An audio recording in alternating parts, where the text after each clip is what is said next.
레위기 18장 1절부터 16절까지 말씀입니다. 레위기 18장 1절부터 16절까지 우리 한 절씩 같이 교독하고 16절은 다 함께 한 목소리로 읽도록 하겠습니다. 하나님 말씀이라 합니다. 여호와께서 모세에게 일러 가라사대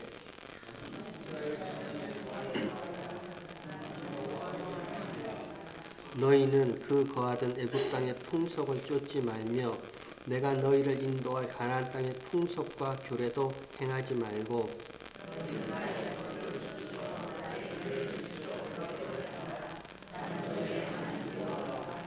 너희는 나의 규례와 법도를 지키라. 사람이 이를 행하면 그로 인하여 살리라. 나는 여호와니라.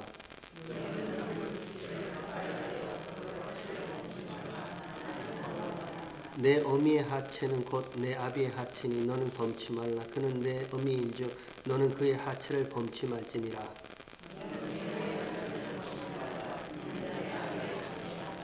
너는 내 자매 곧 내 아비의 딸이나 내 어미의 딸이나 집에서나 타치에서 출생하였음은 물론하고 그들의 하체를 범치 말지니라.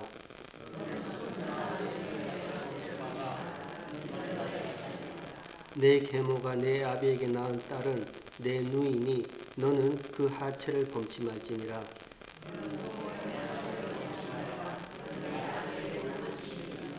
너는 이모의 하체를 범치 말라. 그는 내 어미의 골육지친이니라.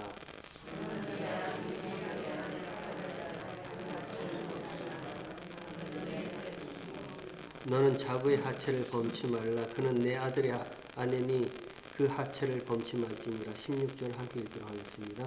너는 형제의 아내의 하체를 범치 말라. 이는 내 형제의 하체니라. 아멘. 이런 본문을 읽고 아멘이라고 말하기는 좀 힘들죠. 오늘 이건 레위기 18장에 보면 반복되는 어구가 하나 있습니다. 범치 말라, 범치 말지니, 하체를 범치 말라. 계속해서 반복하고 있습니다. 너희는 골육지친을 가까이 하여 골육지친의 하체를 범치 말라. 너는 어미나 계모의 하체를 범치 말라. 너는 누이나 자비나 손녀의 하체를 범치 말라. 너는 숙모나 고모나 이모나 백숙모나 형제 아내의 하체를 범치 말라. 이렇게 말씀하세요. 다소 좀 민망합니다.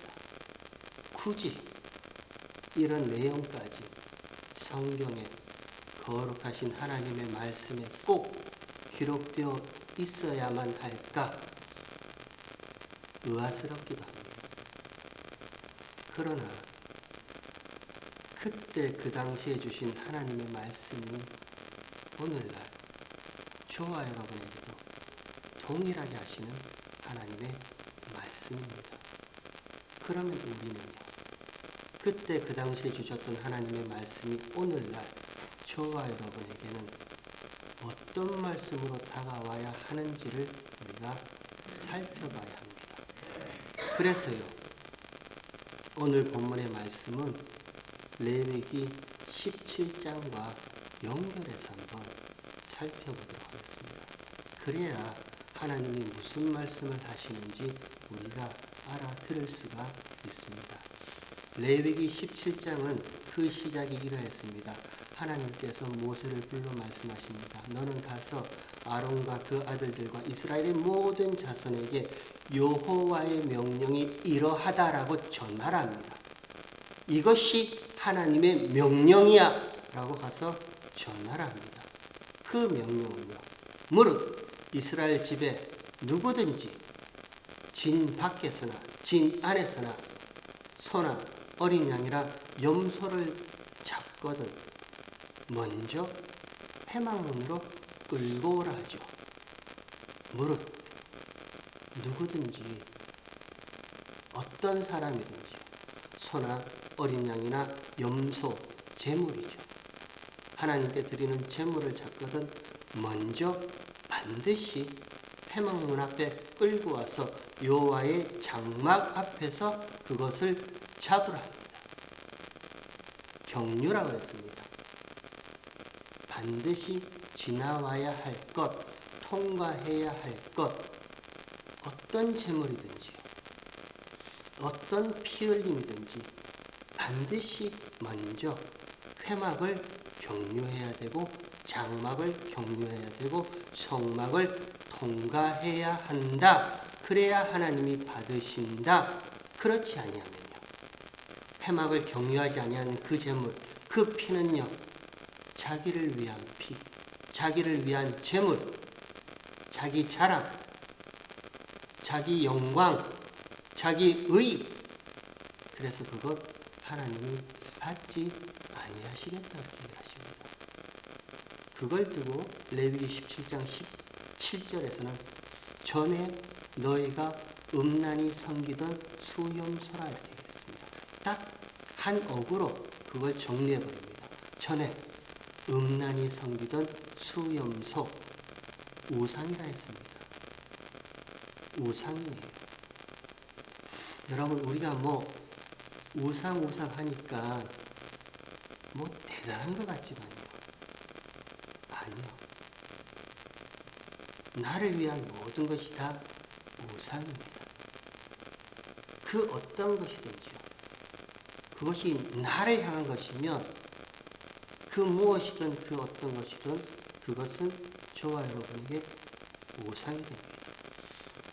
좀 어렵게 말해볼까요? 좀 어렵게. 우상은 하나님의 언약과 약속이 빠진 것이 우상입니다. 말이 좀 어렵죠? 하나님의 언약과 약속이 빠지면 그건 우상이 되는 거예요. 그 어려운 말을 조금 쉽게 풀어서 설명해 볼까요? 하나님께서 애굽에서 종로로 타고 있던 이스라엘 백성들을 출애굽 애굽에서 건져내십니다. 그리고 쪼개진 홍해를 통과시켜서 광야로 몰아넣으십니다. 근데 특이한 점은요, 애굽에서 나온 출애굽 1세대는 광야에서 다 죽습니다. 여분네의 아들 갈렙과 눈의 아들 여호수아만 빼고 애굽에서 나왔던 출애굽 1세대들은 광야에서 하나님이 다 죽여버리세요. 왜요? 왜 죽이세요? 저들이 문란해서요? 저들이 음란해서요? 저들이 뭐 원망과 불평을 해서요? 물론 원망과 불평을 했습니다. 하지만 하나님은 그것 때문에 죽이지는 아니하셨어요. 근데 하나님은 기껏 애굽에서 끄집어내서 쪼개진 홍해를 통과시켜서 광야로 몰아넣은 출애굽 1세대들을요, 광야에서 그냥 그 40만이 넘는 장정들을 다 죽여버리세요. 왜 그렇게 합니까? 민수기 14장에 보면 이제 가나안을 앞에 두고 이스라엘 각 지파별 대표자 한 명씩 나와서 가나안에 정탐하러 가는 장면이 나옵니다.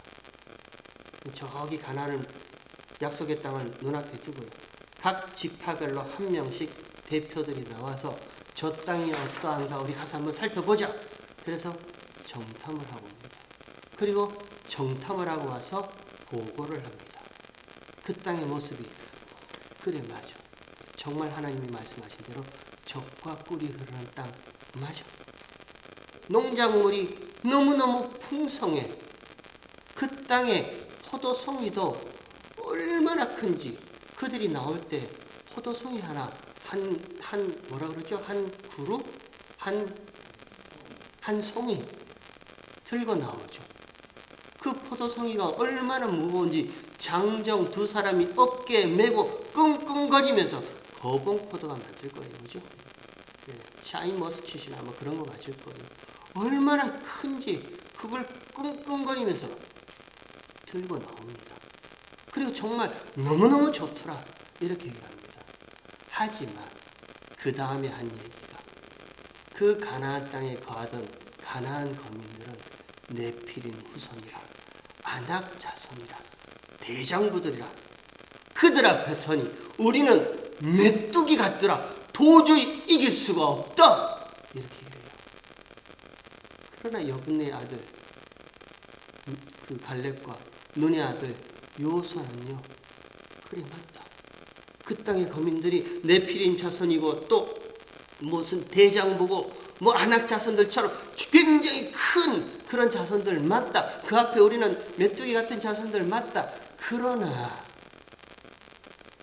그 갈렙과 여호수아의 눈에는 뭐가 보였냐면요, 그 땅 가운데 담겨진 하나님의 약속력, 하나님의 언약이 그들 눈에 보였단 말입니다. 아니, 하나님께서 하나님의 믿음으로 동일하게 다 봤지만 남들은 보지 못했던 그 가나안 땅에 담겨져 있던 하나님의 약속, 하나님의 언약, 내가 너희를 반드시 이 땅 가운데 거하게 하겠다는 그 하나님의 언약이, 약속이 그들 눈에 보인 거예요.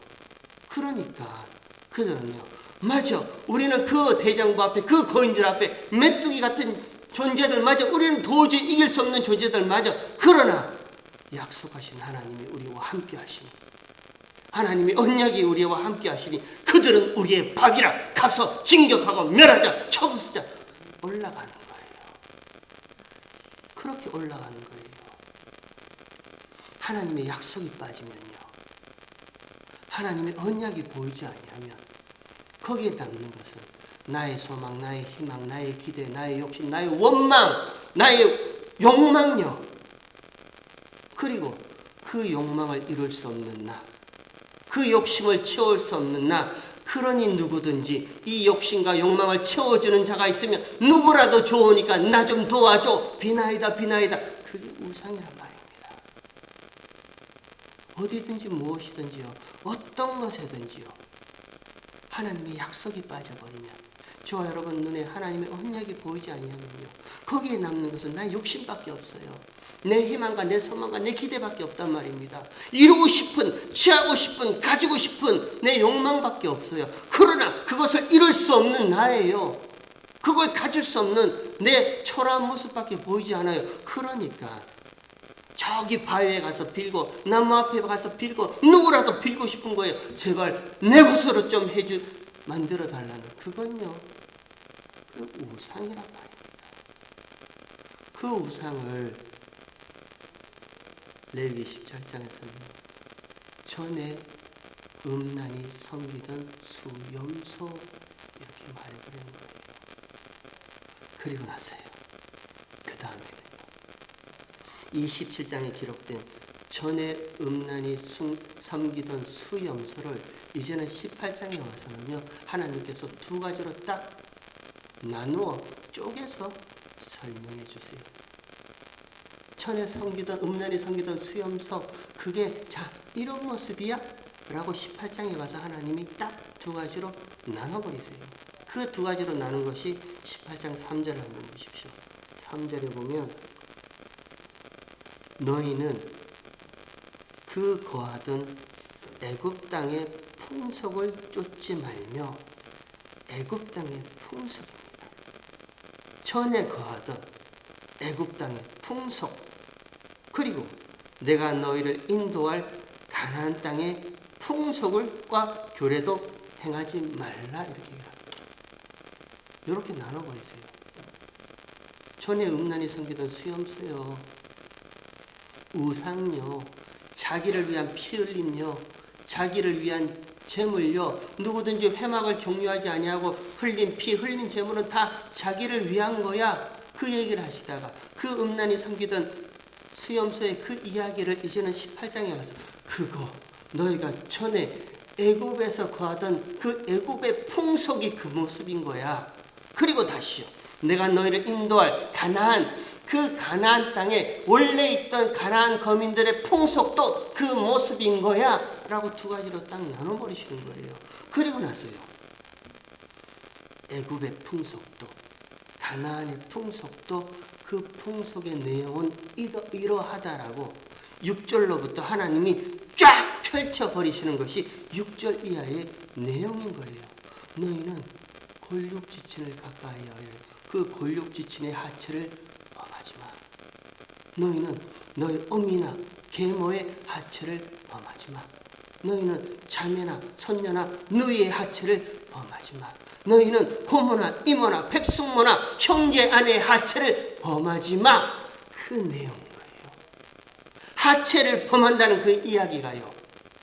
누구라도 하체를 범한다는 것이요. 가나안 땅의 풍속이었고 또 애굽 땅의 풍속이라는 거예요. 그럼 이제 우리는요. 하체를 범한다는 게 뭔지를 알면은 애굽 땅에서 우리가 해왔던 풍속이 뭔지 또 가나안 땅에서 우리가 또 하지 말아야 할 풍속과 규례가 뭔지를 알겠죠. 그 하체를 범한다는 게 뭔지 또 하체를 범하지 말라는 게 뭔지를 우리가 알아야지 그 다음에 전에 음란히 섬기던 수염소의 내용이 뭔지 또 이전에 애굽에서 섬겼던 그 풍속이 뭔지 또 가나안 땅에 섬겼던 풍속이 뭔지를 우리가 알 수 있단 말입니다. 그러면요. 중요한 것은 하체를 범치 말라. 이 말을 바꿔 말하면 하체를 범하는 일이에요. 하체를 범하는 일이 너희가 이전에 애굽 땅에서 했던 그 풍속이야. 그리고 가나안 땅의 그 거민들도 여전히 가지고 있는 그 풍속이 하체를 범하는 일이야. 그 말하시는 거거든요. 좀 민망한 이야기죠. 하체를 범한다는 게. 그래서 어느 목사님은 이 레위기 18장의 말씀을 보고 19금 뭐 이렇게 얘기를 하시더라고요. 19금 페이지 13이 아니고 페이지 19 뭐 이렇게 얘기를 하던데 그러면 우리 EM교회 멤버들은 18장을 읽지 말아야 하는 거예요. 19금이면 우리 어린 자녀들은 이 말씀을 야 이거 건너뛰어. 이건 너희는 읽으면 안 돼 하고 건너뛰어야 되는 거예요. 근데 다행히 제가 영어 번역을 보니까 제가 가지고 있는 성경 ESV 버전으로 영어 번역을 보니까 영어 성경을 보니까 그 영어 성경에는 이렇게 번역되어 있습니다.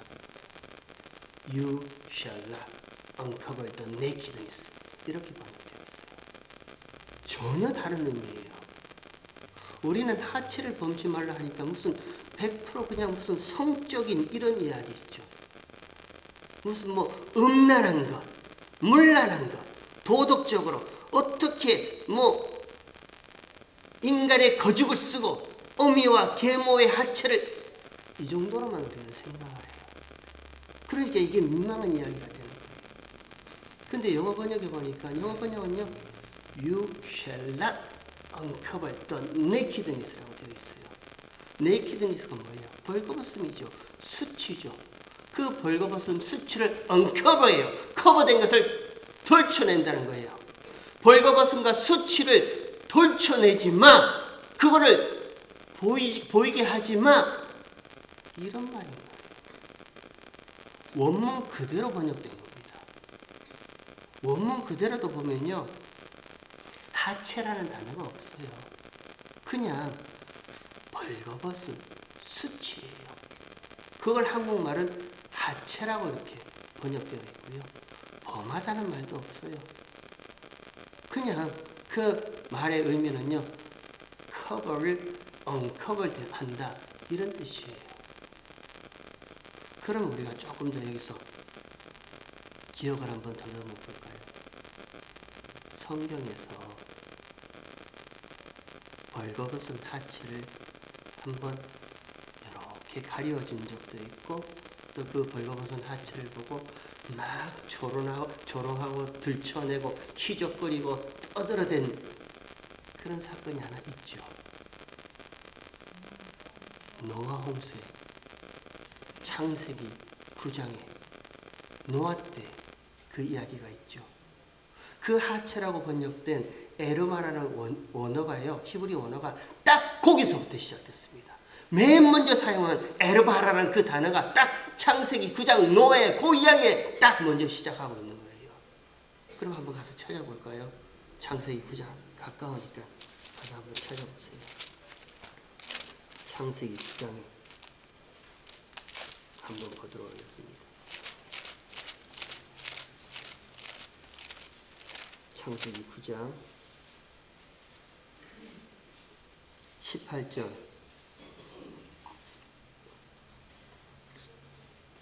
이러합니다.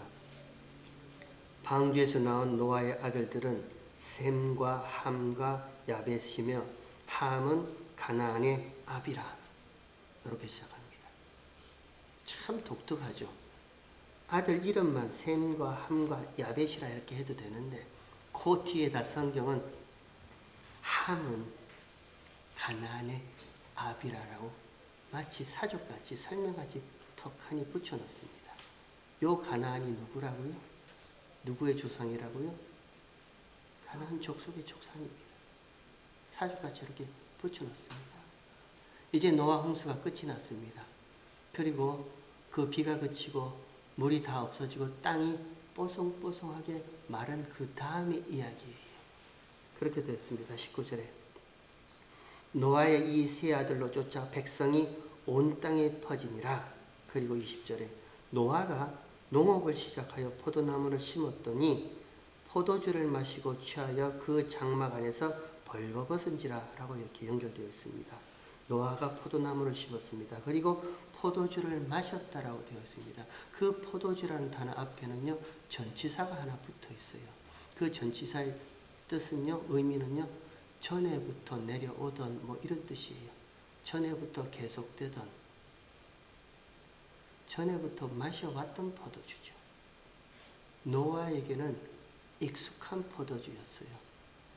무슨 생전 처음 마시는 포도주, 이게 뭔 맛인가 이게 아니고요. 홍수 이전부터 노아는 마셔왔던 포도주라는 의미예요. 전에부터 마시고 취해왔던 포도주예요. 그 포도주를 다시 땅에 포도나무를 심어서 전에 익숙하고 취해왔던 그 포도주를 마시고 또 취해서 벌거벗었다라고 이렇게 되어 있습니다. 여러분, 사람은요 아무리 큰 일을 당한다 하더라도 변하지 않습니다. 아무리 무슨 내가 큰 문제가 생겨서 다시는 내가 뭐 하지 않겠다 해도 변하지 않아요.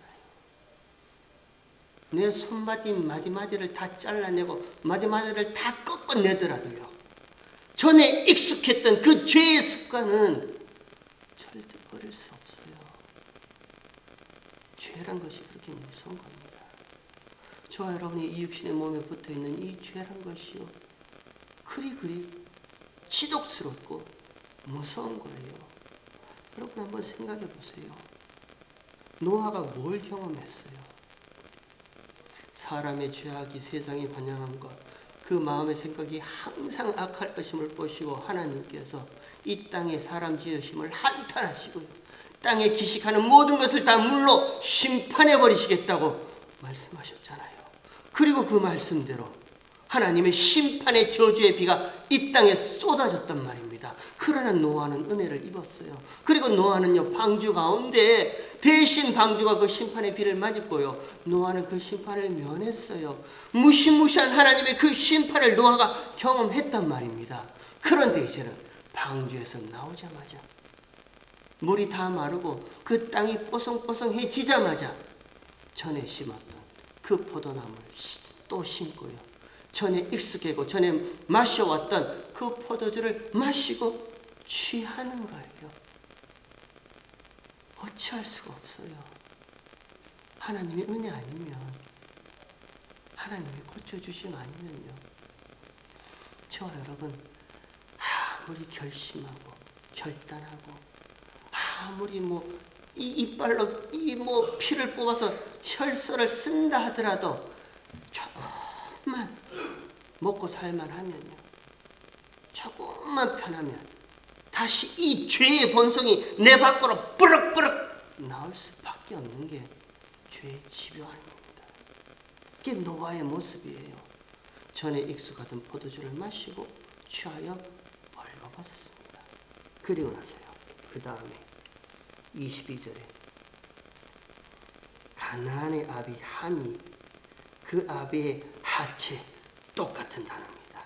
에르바라는 그 레위기 18장에 나왔던 똑같은 단어예요. 그 벌거벗음, 그 수치를 보고 밖으로 나가서 두 형제들에게 떠들어대기 시작하는 거예요. 희죽거리기 시작하는 거예요. 조롱하기 시작하는 거예요. 멸시하기 시작하는 거예요. 보라는 거예요. 봐! 우리 아비가 술에 취해서 저 벌거벗은 수치를 드러내고 있다. 그 수치를 들춰내고 있는 거예요. 그 일을 하고 있습니다.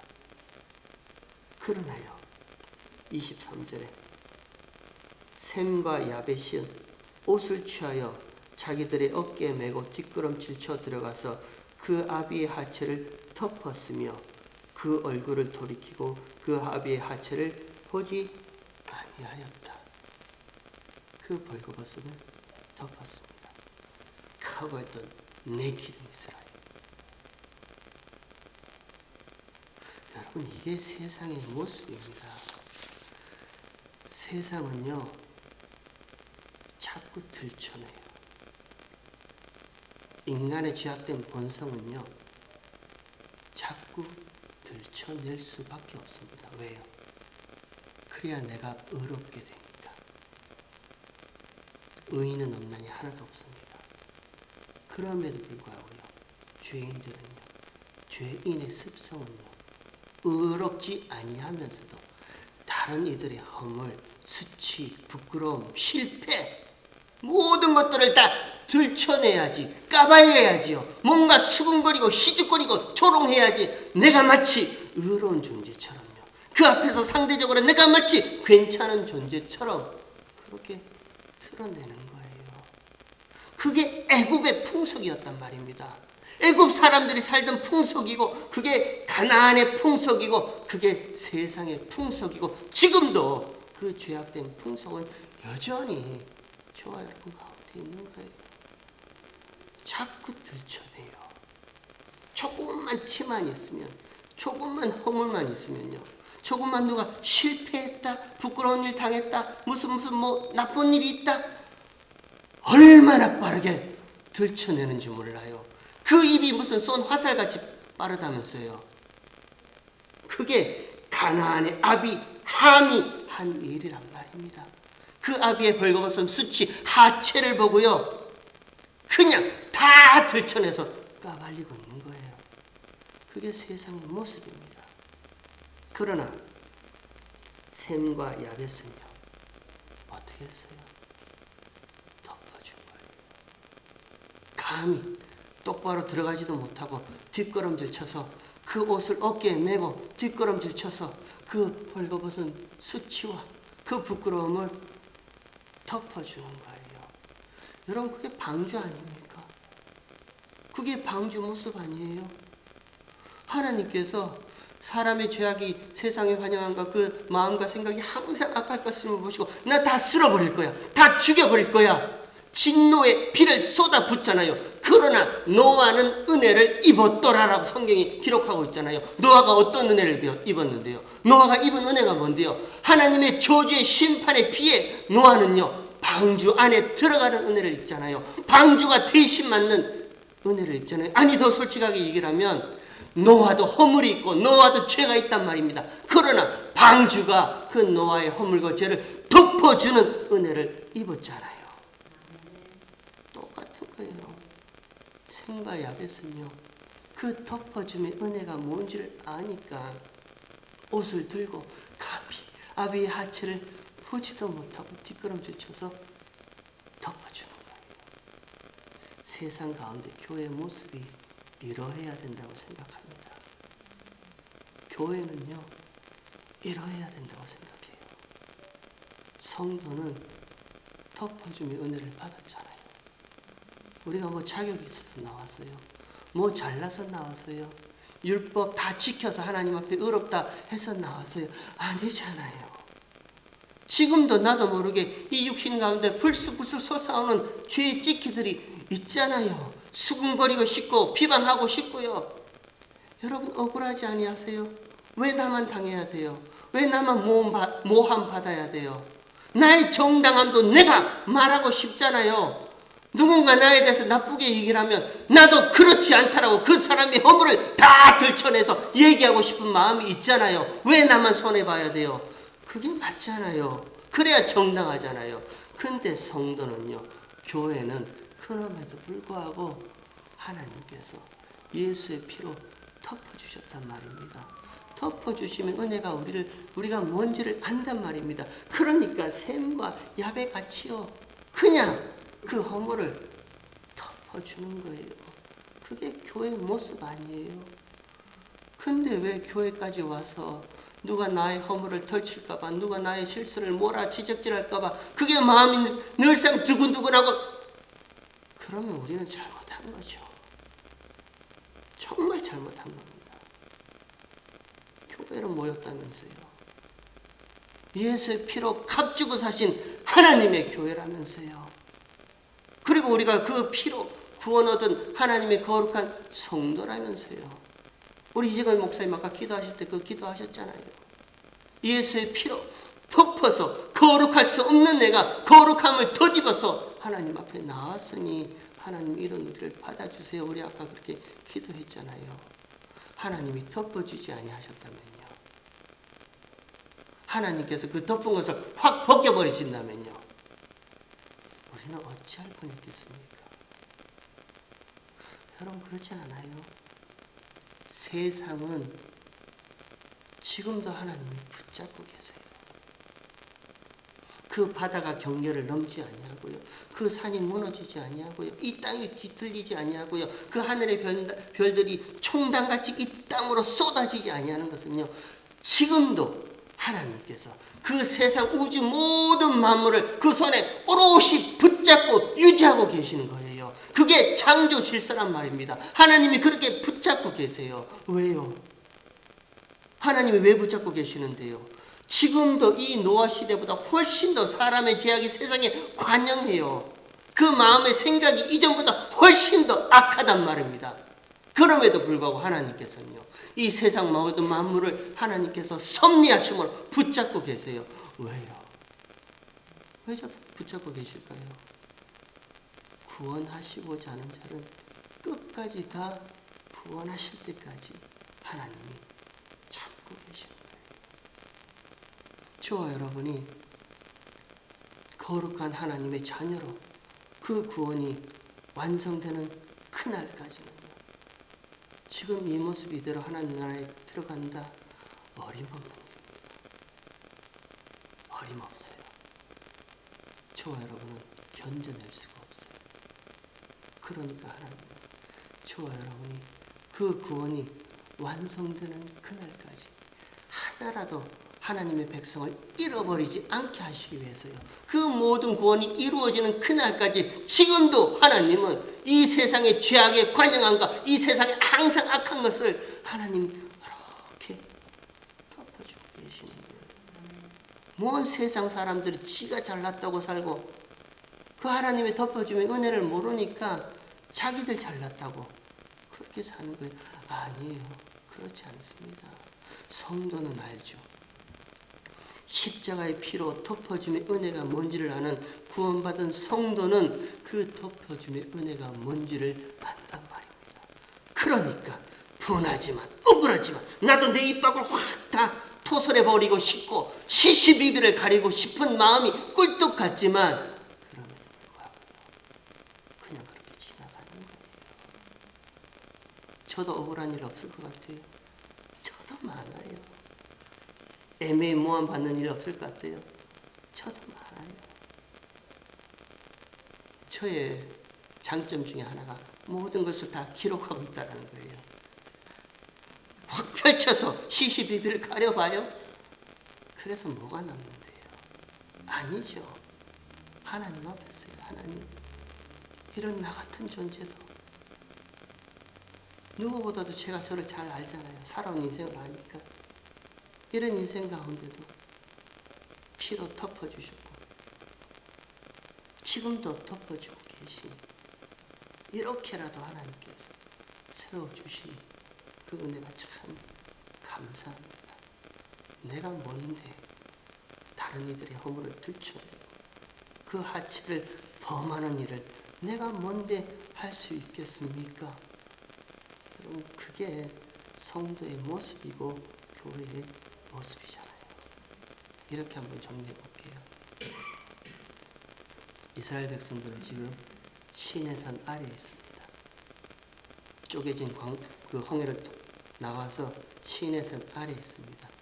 율법도 받고 하나님이 보여주신 대로 성막도 지었습니다. 그리고 그 회막 가운데에 하나님의 영광이 가득 찼습니다. 모세가 들어갈 수가 없었습니다. 왜? 죄 때문에. 그래서 그 죄의 문제를 해결하시기 위해서 하나님께서 제사법도 주셨습니다. 그 제사법은요, 하나님의 나열하신 하나님의 거룩하심이에요. 하나님의 거룩하심을 모세와 이스라엘 백성들에게 덧입혀 주셨어요. 지금 이 본문의 말씀을 해볼까요? 하나님의 거룩하심으로 그들을 덮어줬습니다. 그리고 이제 그들에게 말씀하시는 거예요. 애굽 땅에서 행하던 풍속, 가나안 땅에서 행하던 풍속, 하체를 범하는 그 풍속, 부끄러움과 수치와 허물과 모든 것들을 들춰내는 그 풍속, 내가 너에게 거룩함으로 다 덮어줬잖아. 그러니 덮으심의 은혜를 아는 너희는 이제 가나안 땅에 들어가더라도 그 가나안의 풍속은 절대 쫓지 마. 그게 거룩한 백성이고 교회의 모습이야. 그 이야기를 레위기 18장에서 고력지칠의 하체도 멀지 말고 어미의 하체, 계모의 하체, 누이와 자매와 고모와 이모와 하체를 범치 말라라고 그 명령으로 말씀하시는 거예요. 여러분 바라기는요, 덮어주셨습니다. 남의 허물뿐만 아니라 저는 이렇게 말씀이 다가왔습니다. 한 번씩 제가 깊은 시련에 빠질 때가 있습니다. 한 번씩. 이러고도 내가 하나님 앞에 참 이렇게 설 수 있는 존재 맞는가? 깊은 시련에 빠질 때가 있습니다. 너무너무 부끄러워요. 생각도 마음도 여기에서 솟구쳐지는 모든 것들도 너무너무 부끄러워요. 그럴 때 말씀이요. 그래서 내가 덮어줬잖아. 그래서 내가 예수의 피로 덮어줬잖아. 면목 없이 구원받는 거 맞습니다. 자격 없이 하나님 앞에 나오는 거 맞아요. 자격 있게 나오면 안 돼요. 면목 있게 나오면 안 돼요.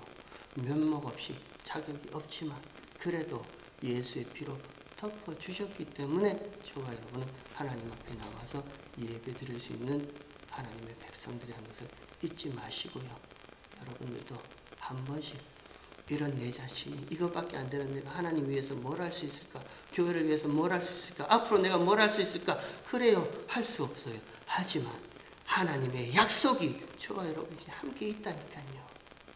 그 덮어주심의 은혜가 우리와 함께 계시다니까요. 1년을 그걸로 마무리하고요. 우리 내년에는 하나님의 약속과 덮어주심의 은혜로 다시 한번 힘을 내서 하나님 가라면 가고 하나님 서라면 서는 그런 신앙생활하는 저와 여러분 되시길 주의 이름으로 축원합니다.